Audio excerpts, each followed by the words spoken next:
All right, Lee, the first thing I want to do is just say thank you for being here on the All Bets Are Off podcast. I really appreciate your time. Sounds great. I'm delighted to be here. Cool. Well, let's just kind of jump right into what you have going on now, and we'll kind of backtrack and jump around all over the place from there. But you have a new album coming out very soon. I do. Well, we do, the band and myself. It's called Tattoo Me, and it is, I think, in my entirety of catalog. I think it's including best ofs and stuff. It's like my 19th album, but it's an album of covers, which is something that I have never done before. Like an album full of covers of material that we picked because it was fun and influential to us when we were young. And but it's a really groovy little record, so you got to check it out. Yeah. So, what was the inspiration behind deciding to do this specific album? Um, again, I've said this a few times before, but working with a really wonderful group of musicians in my band right now. It's myself, Sean Kelly, Toronto guitarist, Dave Reimer, Vancouver bassist, and my husband John Cody is obviously the drummer, and everybody's just such a wonderful person and creative powerhouse in their own right. We're always trying to come up with what is our next project, fun project going to be. And we've done quite a few original albums together since 2016. And when we were on the Monsters of Rock cruise last year, and we're having dinner together, and we're like, okay, what are we going to do next? What's going to be our? Because usually what we do is you gear up the spring and fall. Or spring and summer, we end up doing the majority of our tour dates because that's when fairs, festivals happen, and fall is usually when we might have quite a few less dates, and we have time to launch into what's our next creative project going to be. And we are like, I think it was Sean Kelly floated the idea of, what if we do a covers record of some of material that would be, stuff that we love and was influential to us, and we were just like, yeah, that sounds really cool and fun. And so that's what we launched into last fall, and the result is Tattoo Me. That's amazing. I love that. And you mentioned that you were on the Monsters of Rock cruise last year, and was that your first Monsters of Rock cruise? It was my first Monsters of Rock cruise, and Yeah. it was quite an adventure. We really had fun. It was great. It was great bands on the cruise. It's amazing every time I see the lineups every year for that. So, and just to backtrack just a little bit, you said that you think this is your 19th album, correct? Yes, well, I have 16 studio albums, and I Mhm. have two best ofs and a live album and a Christmas album. And so I believe it's, if you put it all together, it's number 19. Yeah. That's incredible. And I just want to point out to my listeners that your official debut was 1982, which is crazy. It's Like, just what? right. It's amazing. And you've been around, since, like I said, the debuts in 1982, and you've won countless awards. I know you won best vocalist up in for the Toronto Music Awards 3 different times. And I guess my question to that would be, how do you have such, longevity in the business? What advice would you give to somebody just breaking in right now, because you've been around for so long and managed to keep things fresh and keep, coming up with more music and more ideas? um, Sometimes I get asked this question a lot, and you know, the more that social media evolves, the more I sort of question whether I'm a qualified person to even speak into that, because it just kind of seems like with social media these days that it's all about having a formula to get likes and things like that and followers. And I know that even if you like, I don't know about the Grammys, but I know the Juno Awards here, they want to know what your numbers are on socials. It's not Mm. always about how great the music is. But I'm old school, right? Like for me, it's about the music. And, you know, so what advice I would give to young people is, you know, it's great to be influenced by other artists, as am I, but it's not good to be an imitator. Don't just Mm. imitate. You need to find your authentic voice. You need to work hard at that. You need what I advice I would give to young female artists is learn some music software so you can produce yourself like me. Like I've done that, honestly, like it's like been an incredible money saver because I have like a world class setup. No, it's not huge, but it's world class in terms of the components that I have to be able to record myself at home. And you know, uh, if you are dependent on an outside producer and an outside engineer and going into a big studio and like, not only is it cost prohibitive, but um, you know, you're going to be lost. And Mhm. so having an understanding of the vocabulary and the what music software is and what it can do and how to just how to record yourself, like start with GarageBand and move forward from there. I think that that's great advice. And never stop practicing. You know, we live in an era now where you don't even really have to know how to play an instrument to make a record because there are Mm. programs that will just, find chord patterns and do stuff for you. AI is, I mean, I guess wonderful and also scary, right? Yes. I'm all about, being the real deal. And, so don't ever stop practicing. For me, even moving forward, even though I've been quite prolific, I got a lot of work out there in the cosmos of, albums I've done. Um, don't be attached to the number of likes or YouTube views you get. Don't be attached to the outcome. It's not really about the outcome. It's about the work and the creative product process itself. Certainly is for me. And if that is rewarding in and of itself, you're going to do good work. Do you know what I mean?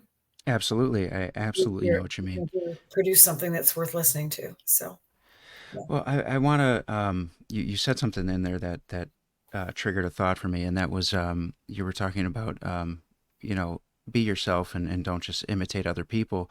So when you were breaking in the '80s, do you remember who was inspiring you at that point in time when you were just becoming you? Oh, 100%. And I've said this many times, I've been hugely influenced by the girls in Heart, Anna and Nancy Wilson, Mm. um, and Fleetwood Mac as well. I mean, they weren't as tough of a band, but they were a bona fide rock band. Fleetwood Mac was a bona fide rock band, that incarnation in the late 70s with Christine McVie and Stevie Nicks. And that is what I wanted to be. I wanted to be the girl, a girl who had an equal voice in the band, was a Mhm. songwriter, and that's everything I loved about Heart. Anna and Nancy Wilson, they were they were equals in their Mm. band.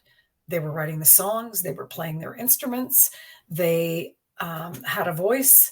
They didn't trade on their sexuality just to get noticed, which became a marketing tool of a lot of the corporate labels in the mid to late 80s of like, this is how we're going to market women that do rock because it's a thing now. It's like, here, you need to wear this lingerie.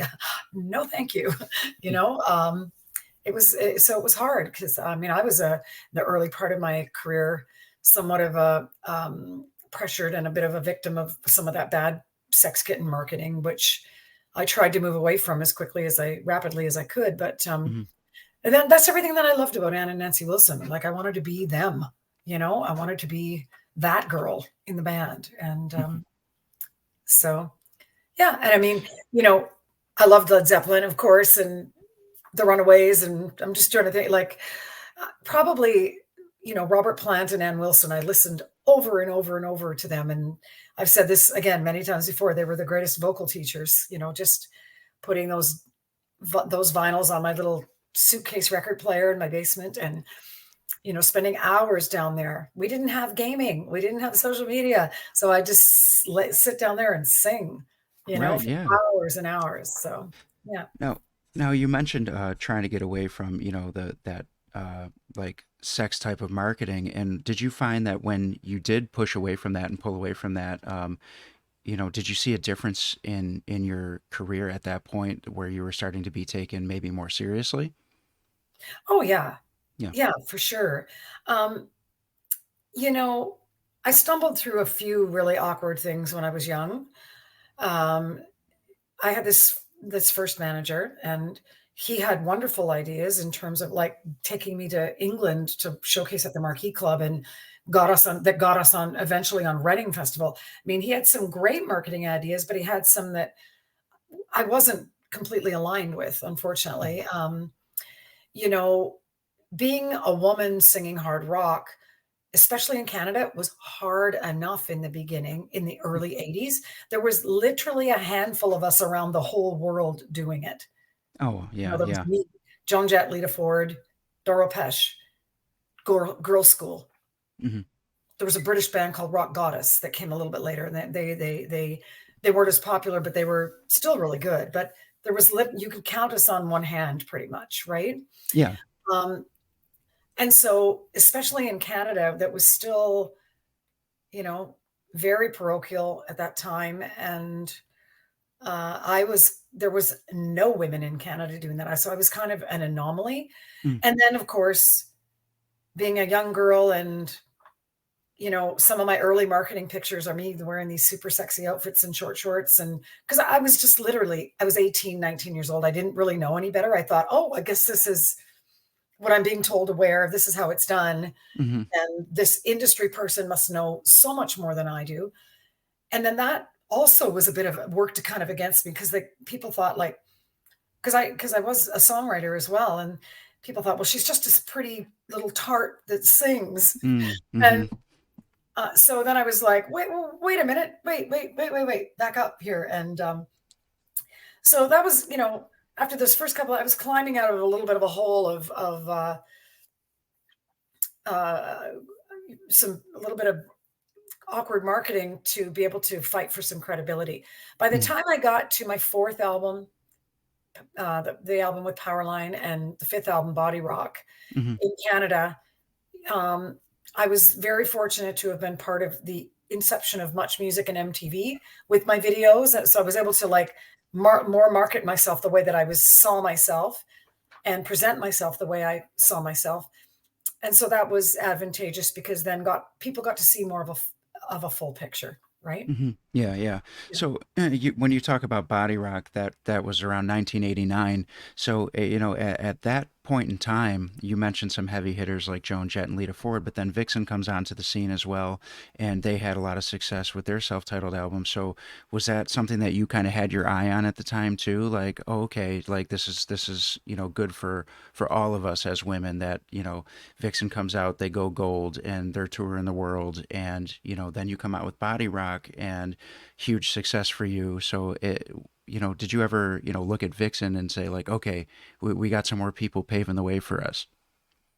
Well, Vixen was took it to a whole nother level, like with girls, like it was sort of like girl school on steroids in the US, right? Yeah. That's kind of what it was. And yeah, I mean, I thought that was fantastic. I mean, they were all women, and they were all playing their instruments. And um, I had met Maxine and her sister Roxy Mhm. years early at some party after the Rainbow Club in LA. I don't even really completely remember. I remember Astrid Young was there, Neil Young's sister, because she was in LA doing something. And super nice Mhm. gals. And they were in a band called Madam X at that time. Yes. Yeah. And then Roxy, of course, went on to be the drummer in Vixen. And yeah, I mean, uh, respect, man. Like, what can I say? Um, Recently in Canada, last year, actually, I received a star on Canada's Walk of Fame. Mhm. Um, and a very well-known Canadian personality, fashion icon. Her name is Jeannie Becker here. She did my induction, and she talked to, she was part of co-host for my induction. And she brought me on stage, and she talked about how, um, she's like, certainly in Canada, she's just like, you took it to the max. You broke a glass ceiling for women in rock in Canada when other women weren't doing it. But and so that was really lovely and really nice. But I wasn't the only woman. I mean, Mhm. there was, like I said, there were the Doros, there was the girls' school, there was Vixen that Mhm. came later. Um, and you know, we we were part of a group of very small elite group of women that really had to fight to be taken seriously musically as well as in the boardroom, Yeah, you know, yeah. with You know, yeah. creative decisions that were being made on a business level, right? For Mhm. us, and we definitely had some walls to break down. So No, just staying on that topic with all the names that, we're talking about, did you get a chance to perform with, say Vixen, Lita Ford, Doro, like any of those? well, yeah, I years ago, I performed in Germany, and Doro was in a band called Warlock, and we did Hmm. some shows together. She was fantastic. She was just like this, like 5 foot, the same height as me, a little bit shorter, 5'1", just like little powerhouse of you know um, musical talent and great voice. And then Doro and I were also on the Monsters of Rock cruise together last year, although our paths unfortunately didn't cross. It was a bit of an experience for me because I wasn't really anticipating, like, every time I walk outside my cabin, I'm going to bump into everyone in the hallways like, Lee, oh Lee, can we get our photo with you? And like, Hmm. and I'm Hmm. like, so Doro, I think, was a little intimidated too, because she was, it was bad for me, and it was bad for Doro too. And so we were kind of like pulled in a million different directions every time we went somewhere, right? And Yeah. so but yeah, Lita Ford and I performed together not too long ago. It was pre-COVID. Just pre-COVID, we shared a stage at the Regent Casino in Winnipeg here. Hmm. And it was just really cool because I'd never met her. We obviously had been in each other's orbits our entire careers. Yeah. And, and it was sort of like old friends meeting. She's like, Lee Aaron. I'm like, Lita Ford. Like, so we're backstage and we're like hanging out and chit chatting. And she's like, okay, dude, you got to come on and sing a song with me in my set. And I'm like, we're on for Cherry Bomb. So we went on and did Cherry Bomb together. So that was really, really cool. I've played with Heart. Mm. A few years ago, we did a festival in, I think it was Thunder Bay, Ontario. It was a big festival. And, yeah, I got to hang with those ladies a bit. Ann Wilson gave me some real nice compliments on my talent and my voice. And Nancy and I talked about having kids because her twins with Cameron Crowe were about maybe 12 or something at the time, and my kids were like toddlers. And Mm. I'm like, how do you do it? How do you be a girl rock star and be a mother at the same time? So yeah, she gave me some great pointers. It's like, she said, you stop doing tours. You just do weekend warrior work. Go home. You're there. You can be the soccer mom all week. And then you get on a plane Friday night and go do a couple shows on the weekend and come back home, you know? Yeah, and that seems to be the popular thing right now for, a lot of 80s bands, 90s bands, 70s bands. Like a lot of a lot of those people still, do the weekend warrior thing. And I want to stay on body rock for a second because again, it was 1989, and I know that that went double platinum for you in Canada. And in the span of your career, you were also nominated for 16 Juno Awards. I mean, that's really impressive. So I think it was 10. I don't know. Someone else in another interview said 16. Really, yeah. When I was doing my research, it came up as 16. Yeah. So, because there's so much stuff. So I have 16 studio albums. Uh, 19 if you count best ofs and the Christmas right. record. But I have 16 like studio albums, 10 Juno nominations, 3 Toronto Music Awards, a CMPA Songwriters Award. And I don't know, like I don't even, but yeah, so because I just I don't want incorrect information to get out there. So Yeah, no, no, that makes perfect sense. Now, when you went double platinum, like the music video for "What You Do to My Body" was out, and like that had to be just like a whirlwind for you because that was a really huge record. Do you remember what it was like at that time when that record broke for you? totally. Um So, I had a moderate kind of career in Canada. Like I was able to go and do large nightclubs and open up for people and Mhm. buy body rock.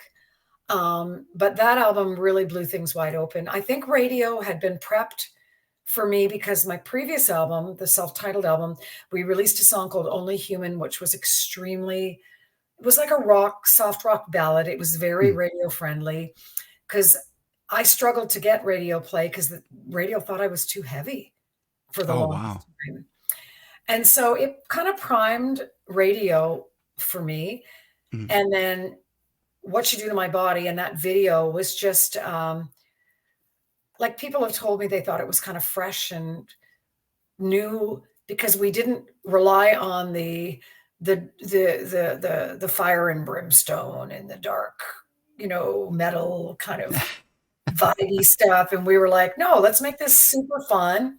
Let's objectify men in a fun, lighthearted, tongue-in-cheek kind of way and make it like we tried to flip the tables on sexuality in that video. Mhm. And it was just like it just resonated with, I think, all women of my generation at that time.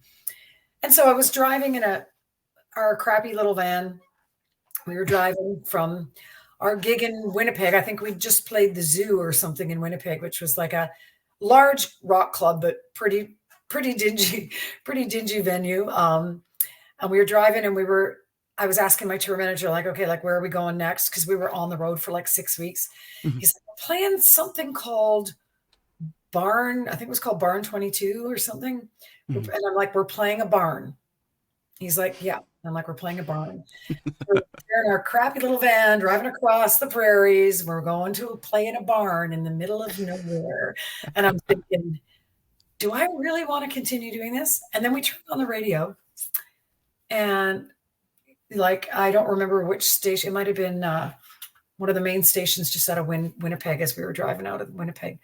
And he's like, and now the number one song across Canada this week, What You Do to My Body by Lee Aaron. And I was like, what? We have a hit song? Because Wow. I had been on the road. I was a little bit out of touch. I wasn't really watching a lot of TV and that was the week that our song hit number one. And then we arrive at this barn, large barn with like a balcony and loft and everything. And Mhm. but it's in the middle of nowhere. And I'm going, like, who's gonna come here? That night, it was packed to the rafters, like Wow. 1,800 people. And that is when the next gig was like a lineup outside the door to get into our show. So that's kind of when things really, when our song hit number one and we were, um, you know, on the Canadian charts, things really started to shift. And the video became a hit video and it went into heavy rotation. And then the album started flying off the shelves. And then all of the media that never gave me the time of day all of a sudden wanted to talk to me. So it was like, okay. That's incredible. And now it's listed as one of the top 20 most influential Canadian rock albums of all time. So that has to make you feel great. Well, that's pretty cool. That is pretty cool. I think I'd like to think that, it hopefully opened some doors and changed the landscape for Canadian female rockers, and I'm grateful for that. Like you look at these wonderful artists that have come from Canada, Avril Lavigne, Alanis Morissette, Hmm. um, well, Shania is amazing in her own right, but she managed to take that whole video era thing and those fun videos and integrate like a country rock vibe into like she sort of changed the landscape of country, you Hmm. know, Yeah, um, yeah. single-handedly. And then nowadays, I don't know how familiar you are with Canadian music, but we've got bands like the Beaches, JJ Wild, Phoebe Dobson, Hmm. new artist, upcoming hard rock artist called Villavant. She's amazing. Um, yeah, there's quite a few amazing Canadian women. I actually am decently familiar with Canadian rock music because I'm from Buffalo. Oh, there So you go. everything comes right there over the border and we get it. So so I want to talk about too. You took a little break from rock for a while and you were doing jazz. Is that correct? Yes. So when when you were doing that, and then in 2011 you did Sweden Rock, was that you coming back to the rock roots from jazz? Is that how that happened? Um, no, actually, the transition gig was a gig I did with Heart in 2006. I had been from the late 90s onwards singing um, jazz and blues, Hmm. and then in 2004, our daughter was born. My husband and I had a daughter, and then in 2006, my son was born, and I was kind of on a hiatus, um, from recording. That's for Hmm. sure. I was doing very, very few live gigs because my kids were just super little, and they needed their mom to be around. Obviously, Yeah. um, it's one thing for the rock and roll guys; they can go on tour and their wives stay home. But when you're the rock mom, it's a completely different thing. And Hmm. my agent kept calling me and asking me, "I'm getting so many offers for you to go out and do your rock show," and I kept saying, "Nope, not ready. I'm just not Hmm. ready." Plus, part of the reason I started singing jazz, well, besides that I love that art form as well, but everybody's career fell off a cliff in the 90s with grunge. Like I'm sure every single classic rock hair band from, everyone was struggling in the 90s because the landscape changed immeasurably with grunge music. Hmm. And uh, nobody, the media, the radio, nobody wanted to support that style of music anymore. It was like that was the old school. It's out. This is the new, Soundgarden, Pearl Jam, Green Day. It was a completely different thing. And so I really had negative feelings about coming back and getting involved with a record label and back into the whole pop culture machine.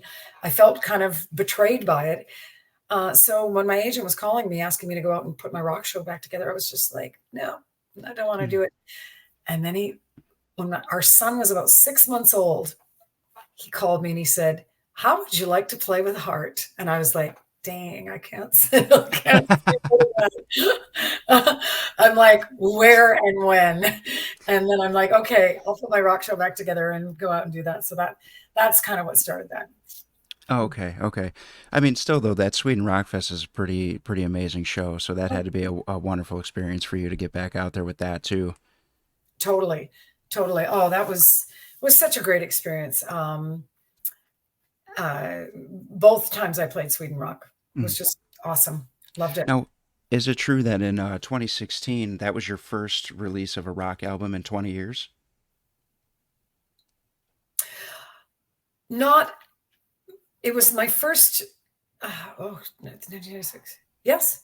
Oh, So wow, okay. rock, yes, but Yes, not rock. Yeah. in general. I Right. put a few albums in between, but they were, yeah, more jazz and blues oriented. But Hmm. so yeah, I guess 96 would have been my last rock record. Yeah. So yes, you're right. Yes. Wow. Okay. So, what was that? Was that like a nerve-wracking thing? Like that's coming out, you're wondering like how it's going to do if that like rock crowd is still there, or were you just super confident with it and you were just ready to go? I felt good about the record musically. 100%. I really did. I was nervous um, about getting back into the industry period, Hmm. just because of everything I'd gone through in the 90s into 2000s. I've had a pretty illustrious experience in that, um, I I had to go bankrupt in 1996, and that was because of a position kind of that my former manager and lawyer put me in Hmm. with. They were like, "Oh, you only have to sell 75,000 albums to break even. Let's start our own label. We'll all be partners, and let's borrow $500,000 from the Federal Business Development Bank." And I'm like, and then when it all fell apart because grunge happened, Yeah. and I didn't go multi-platinum.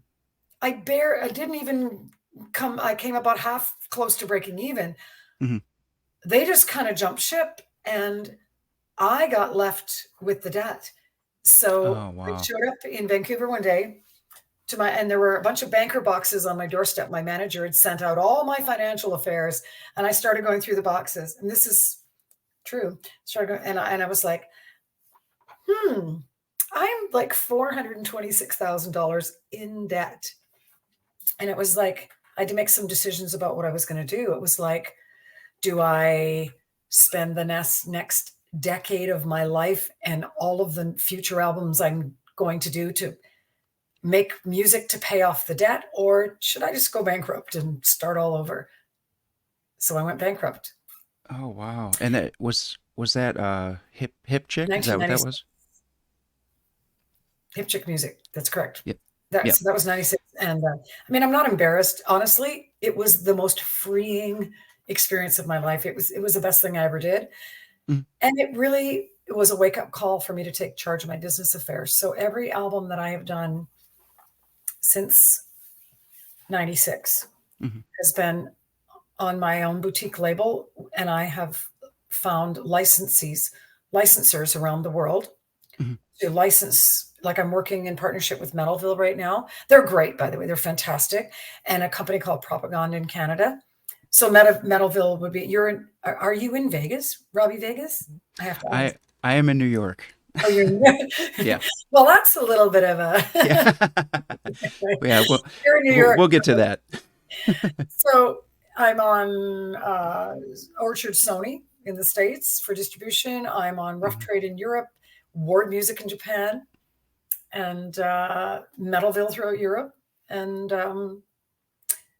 Propagand distribution in Canada on Big Sister Records, my label. And so it allows me to be completely 100% in charge of all the creative elements. Like before my album comes out, I have financed the um, recording, production, mixing, mastering, all of the artwork. It's a complete package that I hand to somebody, and Wow. videos as well. Yeah. So, and you talk about the 80s. Like I just love being in.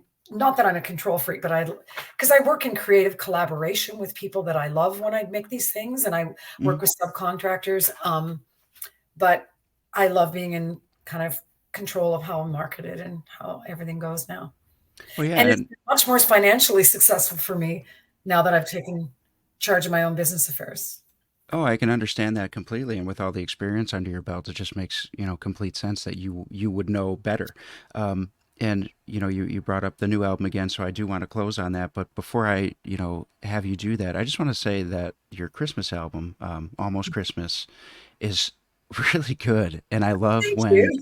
when rock and metal people do like Christmas albums or Christmas songs. I love it. I can't get enough of it. And so I just wanted to plug that really quick and let my listeners know to make sure they check that out. But I know we got to get you out of here, so let's plug the new album again, Tattoo Me, and let everybody know where they can get it, the exact date that they can get it, and if you want to plug your social media and where everybody could follow you for updates and all that, that would be great. So the album is called Tattoo Me, and I'm really proud of it. It's really fun. You should go grab it. I think there's something for everyone on the record. It drops April 26th. Although if you go to just Amazon.com music, it's there right now or available as a pre-order. If you want colored vinyl, you'll have to order a European pressing. And to find out all things about Lee Aaron, probably the best place to go is www.leeaaron.com. You can connect to me at all my socials buttons through there. If you're not up for that, Lee Aaron Music on Facebook and leeaaron.music on Instagram. All right, fantastic, Lee. Thank you so much for being here, and I hope that in the future we can have you on again. Absolutely. It was great talking, Robby Vegas, who's in New York. We'll talk about that in 1 second. Okay.